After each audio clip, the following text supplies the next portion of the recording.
My name is Martin Ray. I'm digital learning leader at my school. Also, I'm acting assistant secondary principal.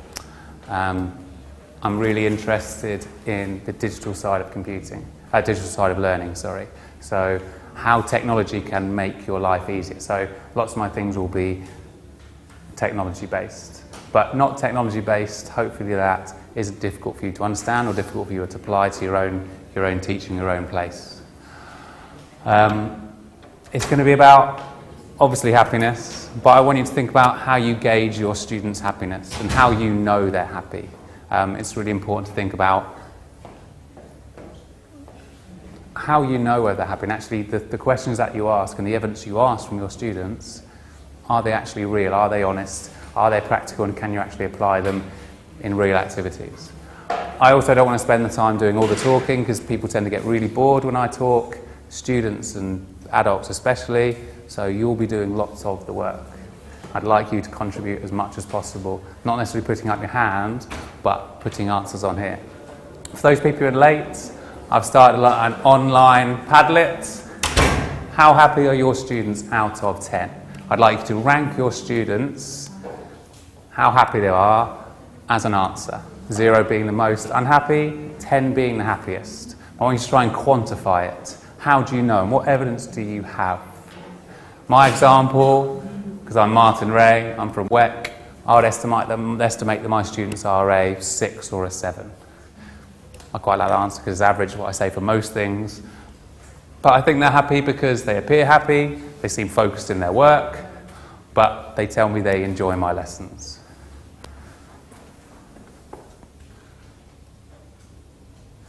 Let's see some of your answers.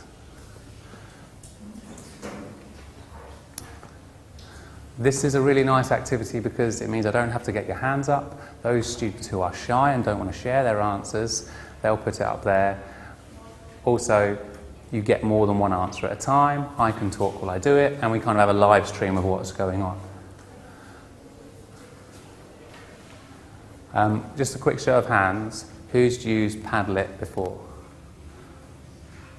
Excellent. 3. I teach computer science, but all the technology I use is hopefully applicable to what you can do. I'm not going to tell you anything new. You're not going to go away going, that was unbelievable. Hopefully you might do that a little bit. But I won't tell you anything that will blow you away. Okay? This whole talk is about student voice and how you can get student voice. What I want to do is make it easier for you. Evolution, not revolution. Make little bits of improvement all the time. This is a lovely way of getting students honest opinions really, really quickly. I don't think if I'd have got hands up, I'd have been able to do that. I'd have asked one of you, you'd have talked for 2 minutes, it wouldn't have worked. You can also read this and stop listening to me if you want to and go and look at other things that you need to.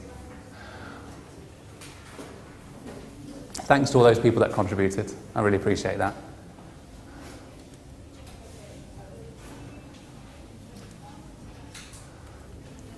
It just takes a minute to warm up. What I want to talk to you today is about student voice. But how you get that student voice is really, really important. That's okay. As educators, as learners, I think that we all want to respond to our students and what they want, because ultimately they're our stakeholders, they're the ones who listen to us. We need to respond to them, otherwise we're not doing a good job. But how do you get students to tell you things? And how do you get them to tell you things that are true? If you ask a student, oh, how did you enjoy my lesson today? They're almost definitely going to say yes. And if they say no, you'll probably be upset at them. How do you get them to tell the truth? And also, truth that is purposeful, that you can respond to. Oh, I really liked your lesson, it was great. Not much I can do with that, really. When do you have time to ask these questions? You're smashed by your superiors, as I am, with things that are not needed in your classroom, and you get very frustrated. You don't have the time to respond to this. And how do you collect them all in a place and have time to be able to apply it? And hopefully that will be the purpose of my talk. Actually, that you can get a place where you can hear the students, you can get their honest opinions, but it's also practical and objective that you can apply to your lessons. Now, just a little bit about student voice. It's got to add value to the classroom.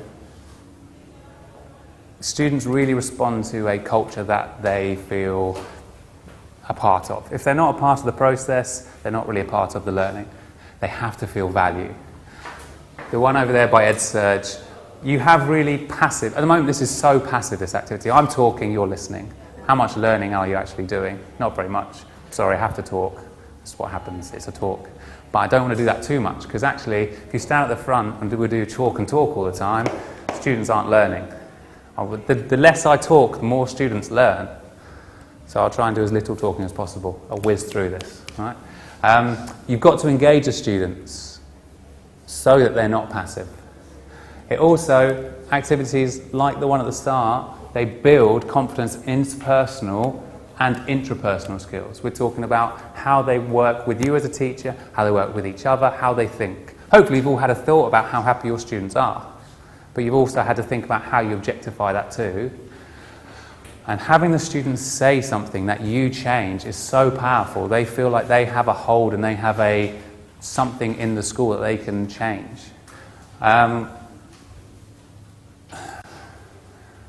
This is a typical way that our school, my school, most schools, the majority of the world collect information from students. General conversation.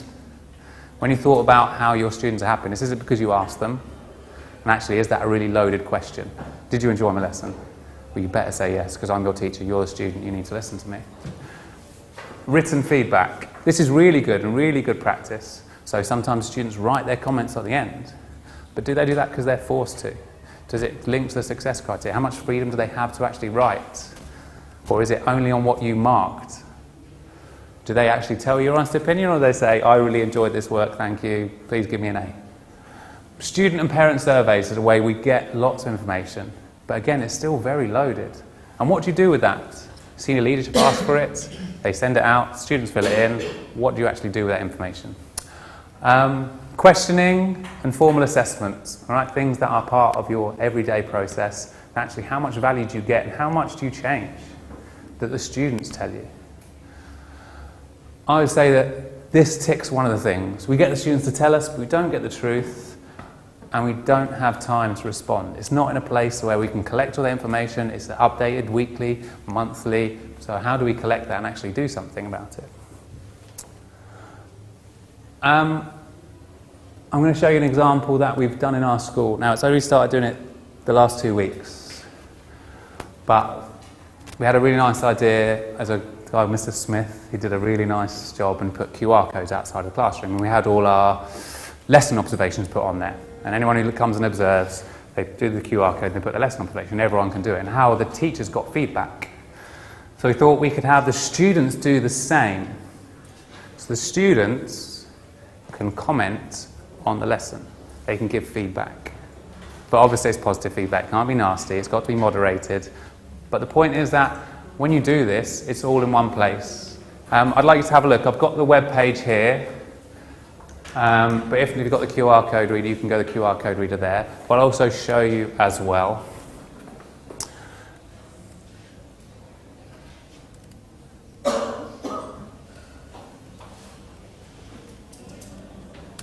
Here we go. Is that big enough? That's not really big enough, is it? How's that? So outside of our rooms, I've asked the students if they'd like to have a QR code. They don't have to. I'm not going to make them get an assessment from their students, but they get it. So outside there's a little QR code, which is in green, so they know. And they can go, after every lesson, they can go and they can tell you about your lesson. It's a quick 5-minute thing, and they get their opinion on how it works, what they liked. I tend to say not what you don't like, because students will go, I'd like this. Maybe in a more trusting environment soon we can do that. I want to show you some examples that I got yesterday. So ignore the brutally lovely comments. It's more about what you can work with. They're going to say nice things. It's a nice compliment for you. I really like Anna, she's ace, right? But it's about what they tell you. So she really liked the quiz. I know that, so I can do more quizzes. And actually that was a common theme during all of them. She also liked the things I tried different things. Actually, I can respond to that, and it's a nice bit of praise for me, makes me feel happy, but also I know to apply that, and I can go, actually, if I continue to try new things, they like that.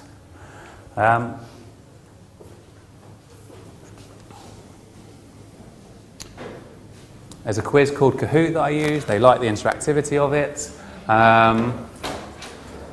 I've done this exploratory thing where I've almost do no talking at all and they learn by themselves and I support their little problems and they've really liked that. I've got to look at the assessment and see if that actually works. But this is a live feed of me getting information from the students. Now this isn't new. You could have, if you wanted to, you could have a board outside and you could have post-it notes and they could be put outside to gauge the student voice. This isn't something new. It's asking your students their opinion, but it's collecting it in one place. Now, I think that this, hopefully, if you don't mind, I'm not going to make it big, but I think this ticks off all these things.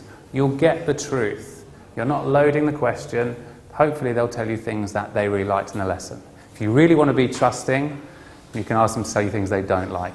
Not quite there yet. My self-esteem won't reach that point. Excuse me, so by definition, you're only getting half of the truth, but you told them that they can only be positive. And that's true.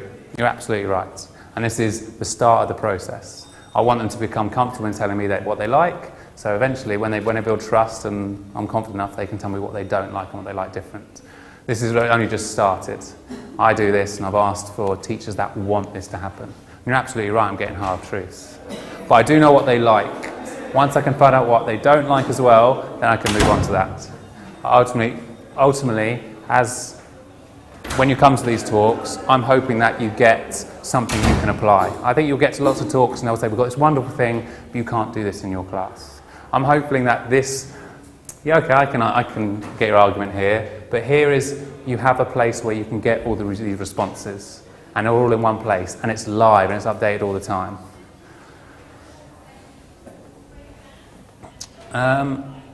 If I go back to the Padlet, when you add, you can do text, but what's really nice is the technology, and the reason that I would use technology to do this is, one, it's really quick and it's easy and people can go away and do it, but two, you can do videos, you can add pictures. As we build as a school, and this has to be a school-wide thing, so it is a school-wide thing, this you have to build in every classroom. It has to be systemic through your school to get real gauge of happiness. If you do this in your classroom, great. You only get a tiny piece of the student voice. You want this systemically, and the same with any talk you go to, you want to drive this through your whole school. You can also do video. Think about those Year 3 students who do the spelling wrong, or those Year 7 students who are shy, they're English. Why don't they video it and they video what you do? Why don't they take a picture of what they really enjoyed and post that up there too? Suddenly this becomes a place where you celebrate all of the good things that happen in your room. You have the option here, microphone, film, pictures, even attachments if you want to add. That would be the next step for us. And again, getting negative comments in an environment you trust. I've done too much talking. I find if I talk too much, I get bored and my audience get bored. So here's what I'd like you to do now, and I'm going to force you to do it. I really like the people who contributed to my QR code, to my Padlet, that's great. But now I'd like you to do this again. I'd like you to objectively think about how happy your students are. Give it a 1, 2, up to 10 if you want to give 10 as the happiest you are. But I want to think about how you objectively collect this information. Tell me how you collect this information. But as an extension, right, for those people who can say, I'd like to say, how can you be a 10? How can your students... No, I'm going to change. I don't like that, actually. I'm going to change that. How can your students voice their opinions better? How can you gauge that information better? How can you understand what number of students? And how can your students... No. You can always tell a well-planned presentation because they change it halfway through, all right? How accurate is your number?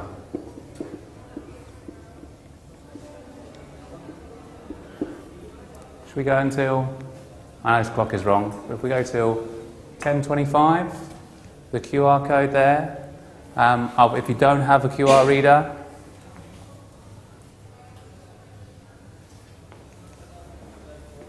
that is the URL you type into there, and I'd like your contributions. What do you think? How happy are your students? If anyone doesn't have an iPad or doesn't have a technology or a smartphone, if you want to, you can come right on the board. Or you can use one of my devices if you'd like to. Please do it while talking, otherwise it becomes terribly quiet in here. If you've got any questions, let me know and then I'll start again at 10:25, if that's all right. Does anybody have any questions or thoughts? Please say something. We actually, in our school, I can tell you the answer to that quite easy. Excellent. Because we have like children take ownership for this, and every month we have something called tech leaders.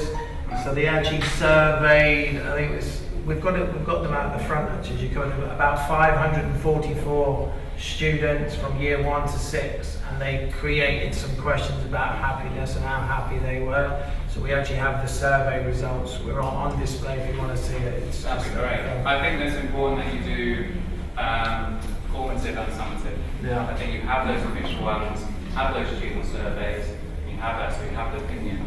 But I think that it's also important to get live feedback from your stakeholders daily, weekly, so that if they enjoyed one part of the lesson, they get the opportunity to tell you. They tell you in a forum that they trust, they know they're not going to be judged, but also they can do it straight away. I think that's a really good way to do it every month. I think the advantage of this is that it happens after a lesson.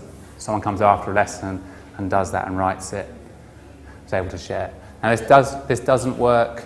No, this isn't as easy to do in a non-BYOD school. I think that I think every school is going to move to BYOD school. Obviously I'm biased in that because I'm a computer science teacher and digital leader. But this would work. QR reader and a Padlet, these are not device specific. They're not operating system specific. You can have a QR reader or a Padlet on a laptop if you want to. So hopefully, even if your students just have a smartphone, which sadly they all do have now, this can be something they can access in 5 minutes daily. They can give 3 pieces of feedback every day to their teachers. This is just so you know, Padlet is a free, browser-based and app-based technology. You can moderate so that any posts that do or don't go, you can get something nasty goes up, you don't have to make sure it's displayed. As a teacher, you have control and absolute autonomy over what happens on that place. It's nice because it has a QR code for those people who spellings. Let's see if I can display and see what everybody has put.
Can I just, with a show of hands, who uses or who allows students to bring their own technology into their education, place of education? All right. I know that technology is a scary thing and it's something we brought in this year, and I know lots of parents and teachers are, I think they're afraid of it because it is a difficult move. But I'm going to say that ultimately this will be a move that every school will move into in the next decade. If you haven't moved into it yet, you're behind. Hey.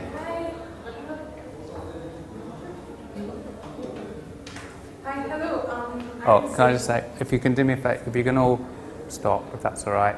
I know that I've got them doing a task, so I'd like them to stop, if that's all right, and then do the activity. Hello everyone, my name is Zaina. This is my partner Khail, and we are your wellness keeper. So this is just, we have a little break in your... So one little 1 minute break to get you guys more active. So we're going to ask you to stand up.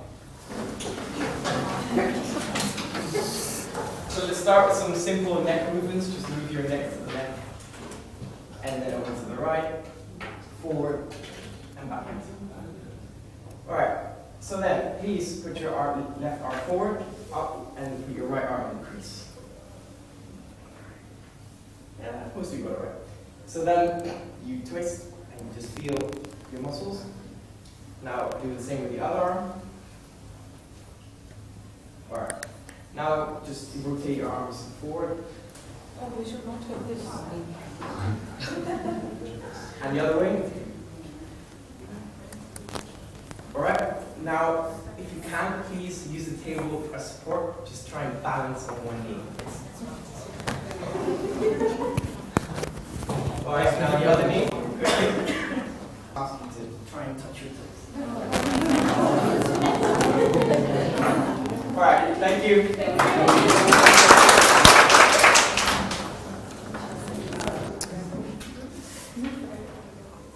Anonymous, are you quite happy to leave anonymous so that you don't have to leave your name? Students, again, are the same. They could be anonymous. And also I'd encourage students to give verbal feedback or video feedback rather than just the spoken word, because that's something we rely on a lot. It's something technology really allows. How accurate is your value? How can you quantify it? That's something that parents, your students and KHDA will ask you with everything you have. How do you know that your students are achieving? You have the attainment, you have the progress. But happiness is a really difficult thing to quantify.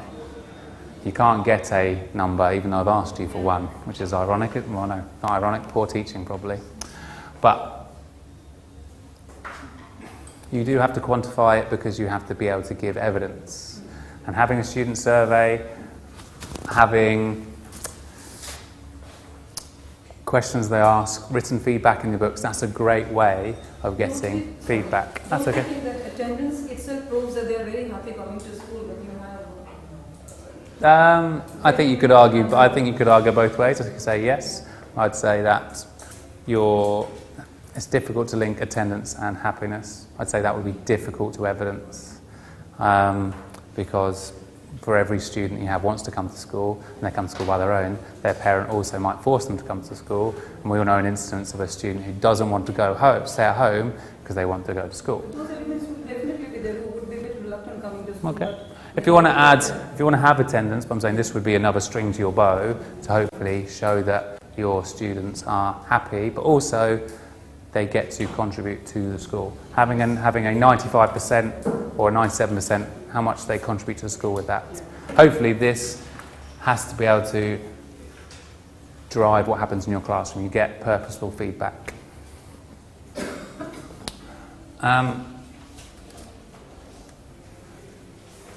QR codes.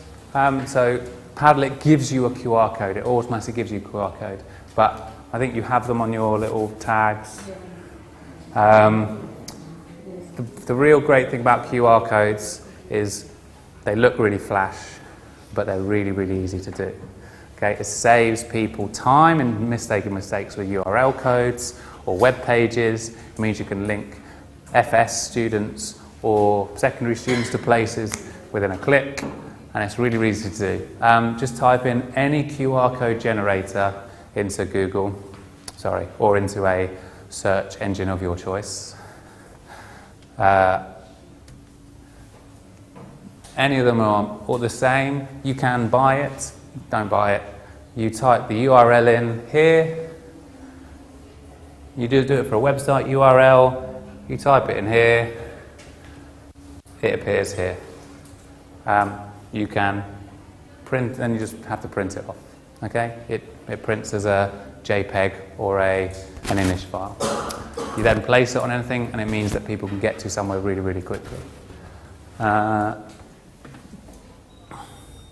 If you want to do YouTube or Instagram or Facebook, that costs money, but I don't see the need to do that. It works for URLs. That's all I've ever used it for. For the Padlets are really easy to create. This is just doing it for your web browser. If you don't mind, I'll sit down because then I can do it. Clicking on a new Padlet. Sorry for those people who know how to use Padlet. You type in any kind of title, you type in any kind of description. You have a whole choice of layouts. I have a stream because it means I can see the most relevant one. You can also have a grid. All the students have freedom. That's a nice one if you've got for or against or any kind of way that you want to lay it out. You can also have a background of your choice. There's some lovely backgrounds.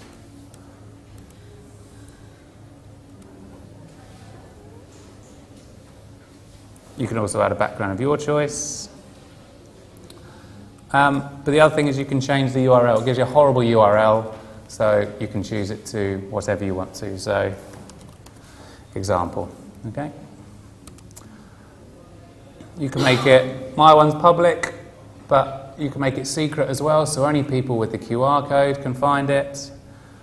You can make other people have access, so with our QR codes, the teachers have access, I have access, and actually when KHDA and inspectors have access, I will give them access too, so that any inspectors can come round and they can see the student voice that, the purposeful feedback that teachers give to students. You can offer them different levels, so you can have students just read what's on there, or they can contribute.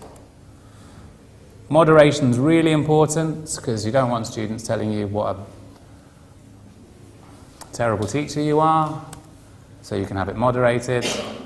I'll just do a question in 1 second, if that's all right. And finally,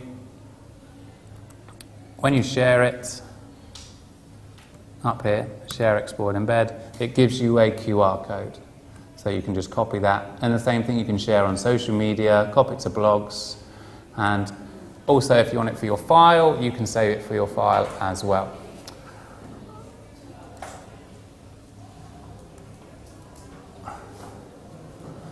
Sorry, did you have a question? Yeah, I have a question regarding moderation. What is your strategy? How do you moderate in such a way that it doesn't discourage children from posting to you? I suppose the way that you do it is you have a trusting environment. You have to encourage students. Actually, what you write is going to be read, but not only that, it's going to be acted upon.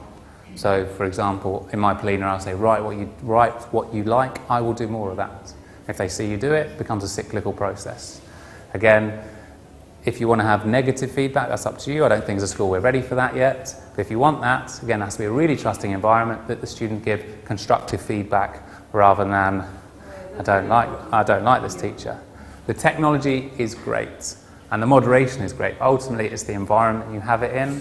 If you have this throughout the whole school or throughout your department, everyone in the department or the children will value it. If it's just in one place at one time, it's not going to be valued as a constant process and part of your school development, it's part of your environment.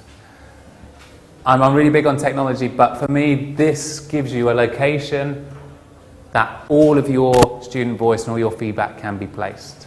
It gives you constant time, so students can do this whenever they want to, after school, after the lesson, during the lesson if you really trust them that much, or they can go away, do it at home, contribute that way. Take pictures of what they do. This is something I really liked, and they can put that up there too. The last one's the most difficult, and honesty. Again, it's difficult to get 100% honesty because obviously students will be biased. You'll have an agenda, but I think that's to do with environment and eventually moving on to having negative feedback as much as positive feedback. And that's it for me, really. Technology is really, really important in schools. BYD will become a massive thing, but ultimately you can do this with a piece of paper. You could have a piece of paper outside with post-its on. But that way you can't record video, you can't have pictures, you can't have the dynamic feedback that you may want. Like I said, it's not going to be, this is reinventing the wheel, revolution, moving towards with small little improvements. I'm not trying to tell you something that'll be unbelievably amazing.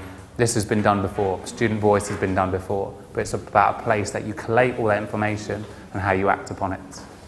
That's our mailer address. If you want a copy of this, I'm quite happy for you to have a copy of this. Send me an email and I'll send it to you. But that's it. If you have any questions, I'm happy if you stay behind and ask. If not, thanks for listening and contributing.